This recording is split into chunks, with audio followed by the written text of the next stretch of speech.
on the screen, yeah, as we go, just these notifications on the recordings, but don't mind them too much. Yeah, so now we will be heading from, let's say, discussing what should be done in light of the climate crisis and also the goals of the Paris Agreement, and moving more into the area of what is actually planned by the countries, the EU countries, in the next decade. So I will be now inviting our second speaker, Charles Moore. Charles Moore works as a European program lead at Ember. Ember also provides research on mainly the energy sector, analysis research, with which they help to, follow their objective of speeding up or contributing to the transition from coal to clean energy. Charles has also a specific focus is on European coal phase out. And in the past, he has also worked in the energy utilities in the private sector. He spent 5 years at RWE in a variety of roles across the electricity and natural gas value chain. And today he will be speaking to us about a recent report that Ember published about the national energy and climate plans of the EU countries, and also then based on that, seeing how the EU power sector would look like in 2030.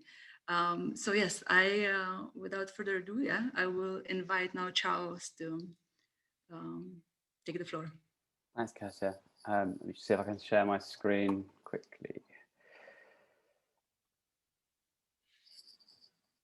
Can you see the presentation? Yep. Great. And does it move? Yes, it does. Great. So thanks for the introduction, and thanks very much for having me, Greenpeace, and thanks for the kind words, Katia. As mentioned, I'm going to talk a little bit about a report we released back in November last year called Vision or Division, which looked at the national energy and climate plans of the 27 EU member states, and then going to try and sort of zoom in a little bit into what's happening in the next 10 years in Europe, and then pull out where Slovenia fits in within that transition. How does Slovenia compare to other countries in the electricity sector? So just a quick word on Ember. What do we do? Who are we? So we're a UK-based energy and climate think tank. We're focused, as Cassie said, on accelerating the global electricity transition from coal to clean energy. And we are focused on using data and analysis to shift the conversation around the energy transition, change policy, and to empower campaign organizations to do the same things. So yeah, really focusing on what we can do with data and analysis. So just a quick description of the NECP project that we did. So first off, what is an NECP, this horrible acronym? A National Energy and Climate Plan. So under EU law, each member state must submit a National Energy and Climate Plan, which details their climate and energy objectives over the next decade and further out as well. And the EU uses these documents to track progress against their climate and energy targets. So we had to have an NECP submitted by the end of 2019 by all EU countries. Some of them were a little bit late, but we eventually got all of them. And what we've done is we've looked through every single NECP, and we've taken out all of the relevant electricity data to assess what's happening over the next decade in the electricity sector. So a couple of health warnings first. It's really important to remember that a national energy and climate plan is just a government's ambition. It doesn't necessarily mean that the policies and measures to achieve that ambition are in place. And what we find in a lot of countries is that there are some quite big plans, but not yet a lot of detail on how those are going to be delivered on the ground. And then secondly, these plans were created in the previous climate framework in the EU. So before the climate ambition was raised from 40% to 55% for 2030. So all of these plans are the current state of play on the ground, but they will all need to be improved by 2023 at the latest to reflect the new climate and energy targets of the EU. So if I just dive straight into what the plans say when we look at the headline indicators at the very highest level. And what we see is there is a major transformation of the EU electricity system is planned in the next decade, according to the National Energy Climate Plans. So we see renewables here on the left. We expect renewables to nearly double their share of electricity consumption in the next 10 years, with wind and solar rising from about 15% in 2018 to about 40% of the European electricity consumption. And critically, we see the carbon intensity, so the amount of carbon released per unit of electricity produced is going to halve roughly on the current plans in the next decade. And if I just take a quick look at the renewables story, it's very important to note that what we're showing on the chart here is the split of renewables. So hydro, bioenergy in the light blue and red, and then wind and solar in the darker blue and then the yellow. And what this chart's showing is the production from renewables in 2018 and the production from renewables in 2030. And the really critical message is that nearly all of the renewables growth that is expected in the next 10 years or so is from wind and solar. And pretty much no change expected in bioenergy and hydro over that period, so or a very small amount in comparison. So it's a kind of key thing to bear in mind as we go forward, that this renewables growth is a wind and solar story primarily. So with that in mind, I'm going to dig a little bit into the detail about wind and solar. So where's this growth coming from at a national level, and what are the stories there as well? So what we find is that the EU wind and solar deployment over the next decade is extremely uneven across all of the EU countries. And what we're showing on the chart here is the growth in wind and solar from 2018 to 2030. And this is shown as a share of the electricity mix. So we can compare different size electricity systems on a fair metric. And what we see is that at the top end of this chart, we have countries like the Netherlands, Spain, Denmark, that really are planning a total transformation of their electricity system in the next decade. So converting above 50% or so of their entire electricity systems to run on wind and solar. And at the other end of the spectrum, we see countries such as Czechia, Slovakia, Bulgaria, and also Slovenia, which are planning a much more modest transformation. So maybe just 10% of the electricity mix to be moved in the next decade. And you can see the EU average is in the middle, around about a little above 25%. And a couple of other things to pick out on the graph. Most countries are doing both solar and wind, and certainly notable that Slovenia has one of the lowest wind deployment plans in the next decade, and still quite modest solar.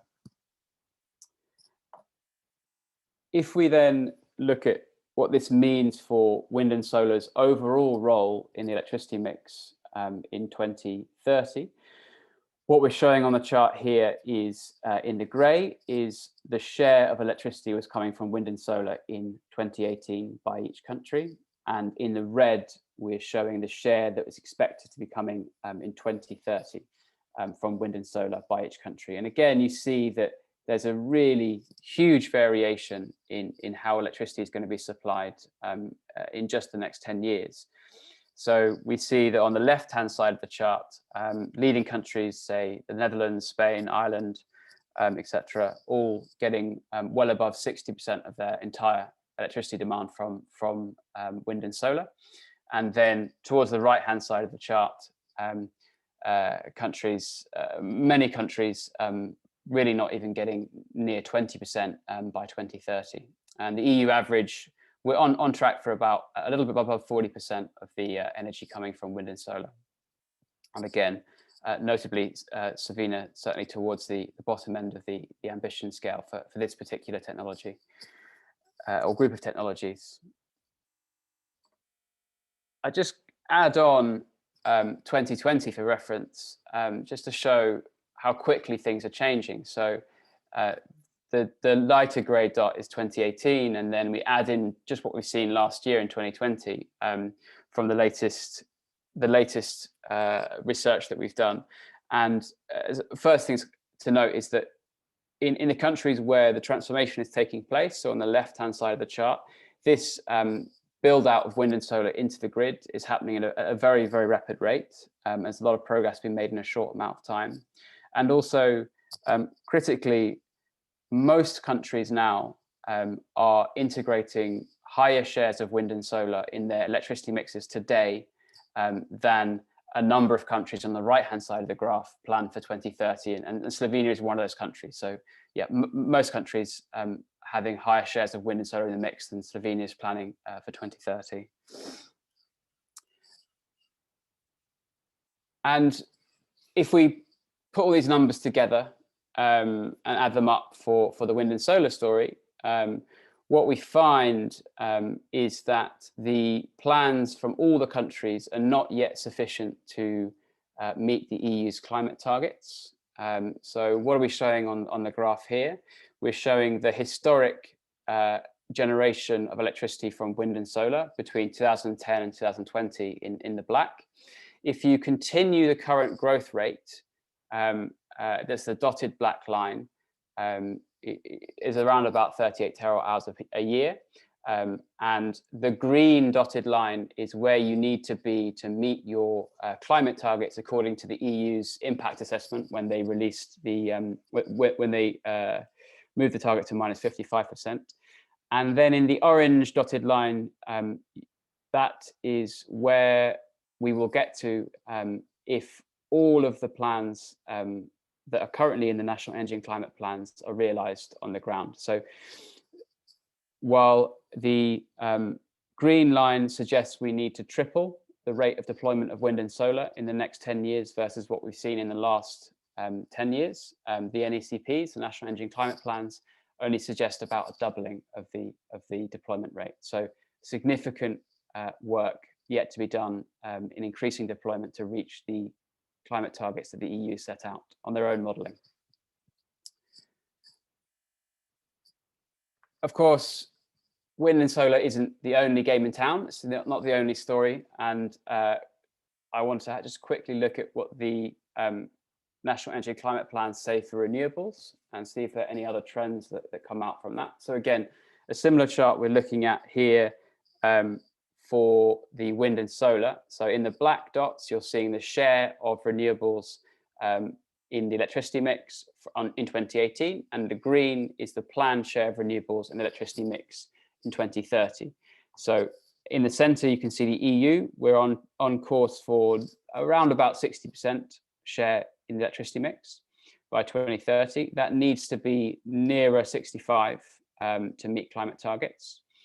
And then on the left-hand side of the chart, again, we see the leaders reaching well over 80% of their electricity from renewables by 2030.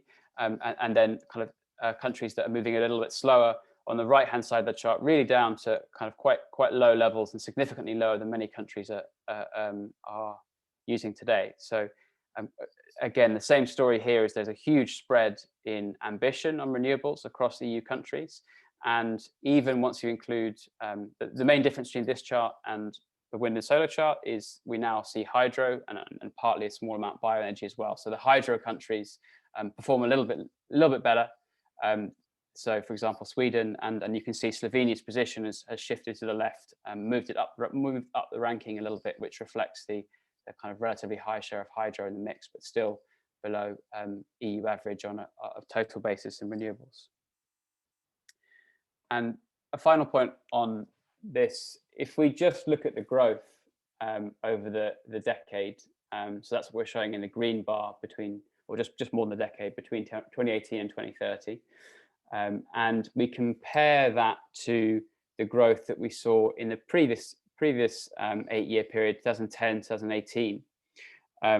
What we find is that some of the worst performing countries on the right hand side, where you can see the black dot is above the green dot, this means that renewables deployment is actually slowing down in the coming decade versus what was achieved in the previous decade, which and that's despite the immense cost reductions that we've seen in both the technology in wind and solar, but also the technology to integrate these into the grid. So that suggests to me that there are many energy ministries that haven't quite yet internalized how quickly the economics are shifting of energy production on the ground, and there's certainly room to improvement.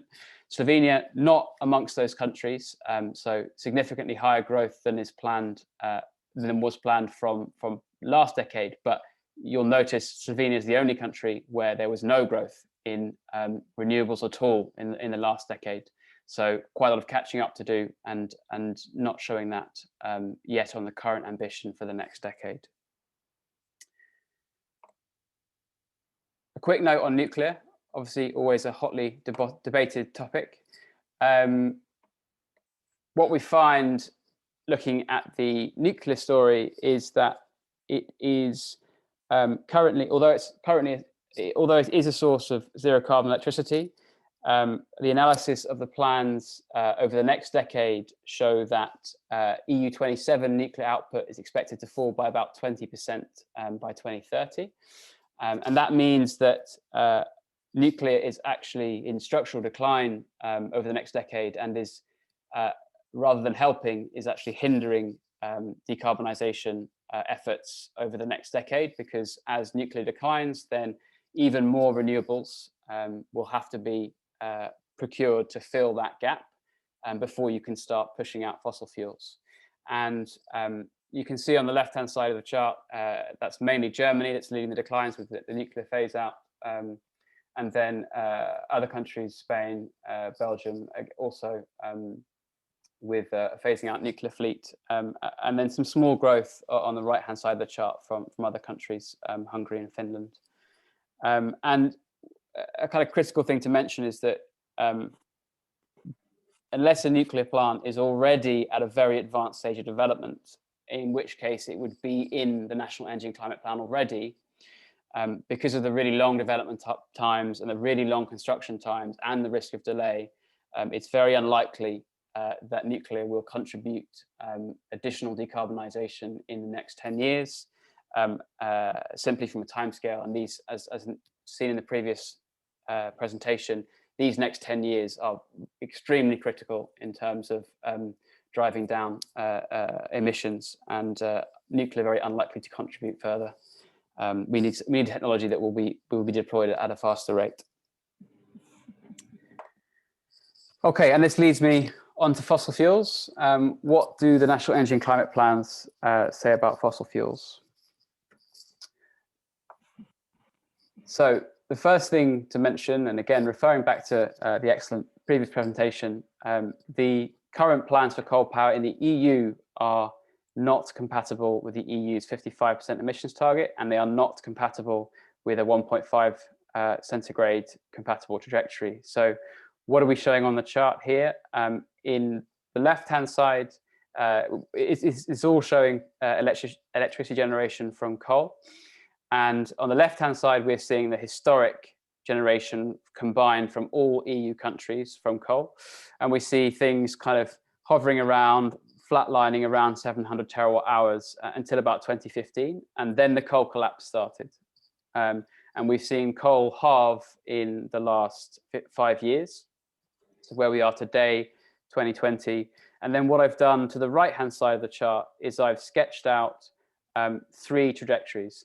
The first in the orange yellow color is the trajectory we need to be compatible to 1.5C. So effectively phase out in 2030.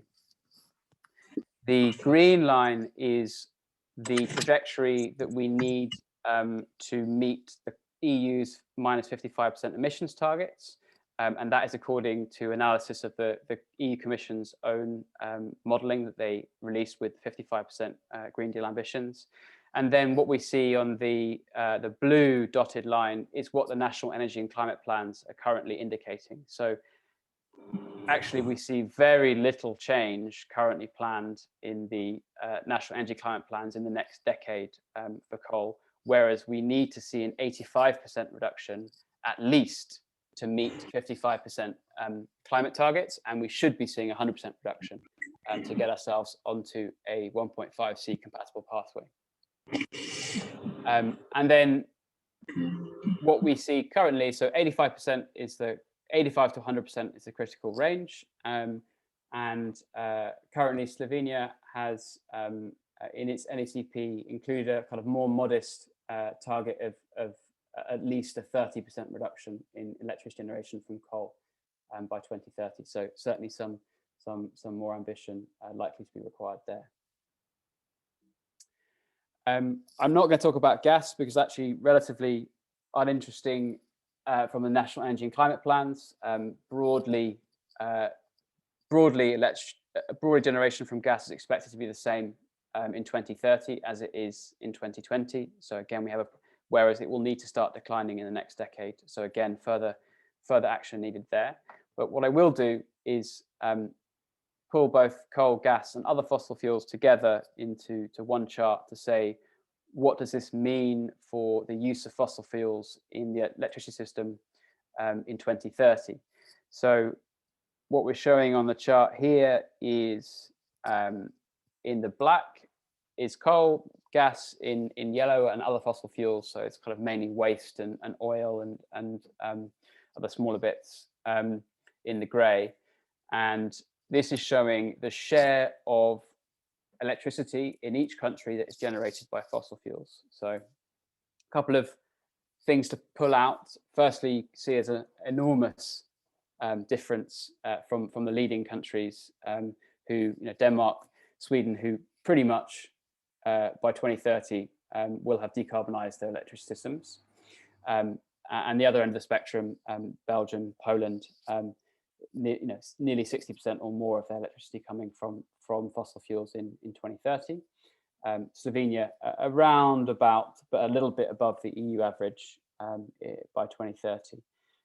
But critically, this black line, Poland, Czechia, Bulgaria, Slovenia are the countries with the highest shares of coal generating their electricity in 2030. And this has important implications for emissions, given the higher emissions intensity from coal.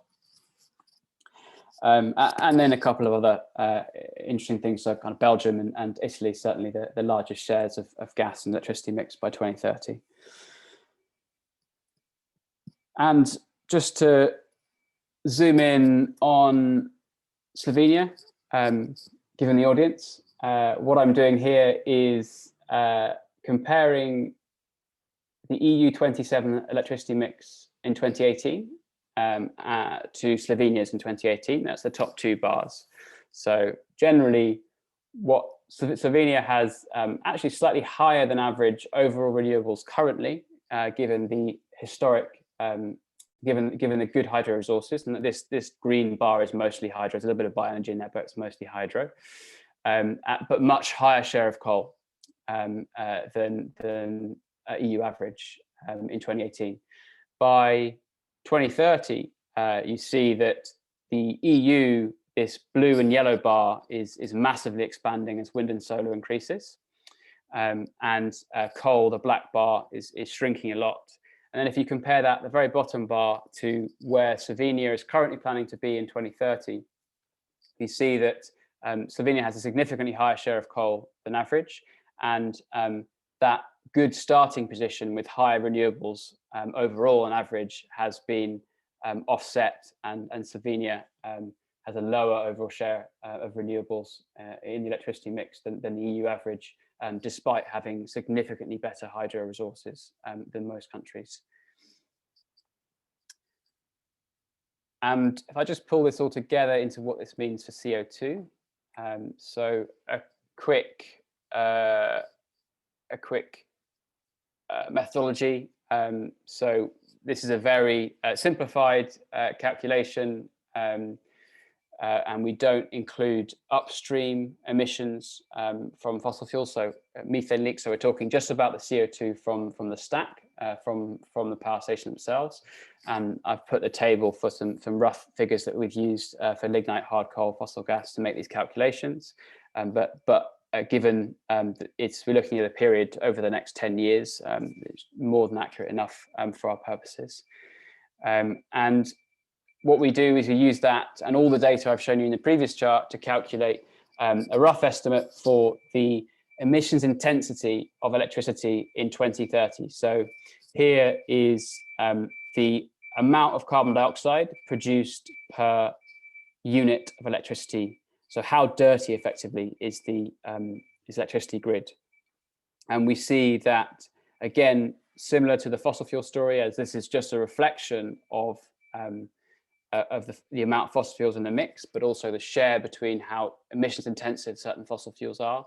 Again, a huge range with the likes of Poland and Czechia up above 400 grams of CO2 per kilowatt hour, whereas towards the bottom end, again, I mentioned the likes of Sweden, France, Denmark already pretty much decarbonizing their electricity grid by 2030. In the case of Slovenia, whereas it was broadly on average or a little bit above average for fossil fuel use for 2030, because of that high share of coal, the most emissions intensive fossil fuel, and also the use of lignite as well, which is more emissions intensive than hard coal. Slovenia ends up towards the top end of the range for the most carbon intensive electricity grids by 2030. As a result of that over reliance on coal compared to the EU average. So just drawing a few broad conclusions in terms of at the total EU level, we said that the national energy and climate plans demonstrate that the EU power sector will be undergoing a major transformation in the coming decade, with wind and solar becoming the backbone of the EU electricity system. But many countries are kind of falling behind, especially in Eastern Europe, where wind and solar plays a much lower role, and that transition is yet to start taking place.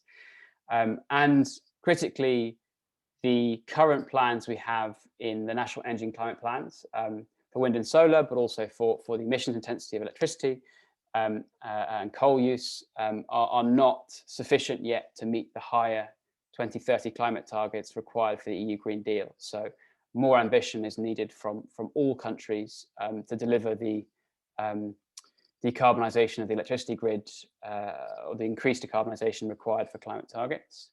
And then some brief thoughts on the Slovenia summary, but we can certainly open for discussion and questions on this one afterwards. But the way I see it from the data is it's a very slow transition away from fossil fuel use in the electricity sector is planned over the next decade in Slovenia, certainly slower than most countries are planning. Renewable electricity growth is near the lowest in Europe, despite adding almost no renewables last decade. And then the share of electricity generation from coal is significantly above the EU average in 2030. And that means that despite having very good hydro resources, Slovenia will have a much dirtier than average EU grid by 2030.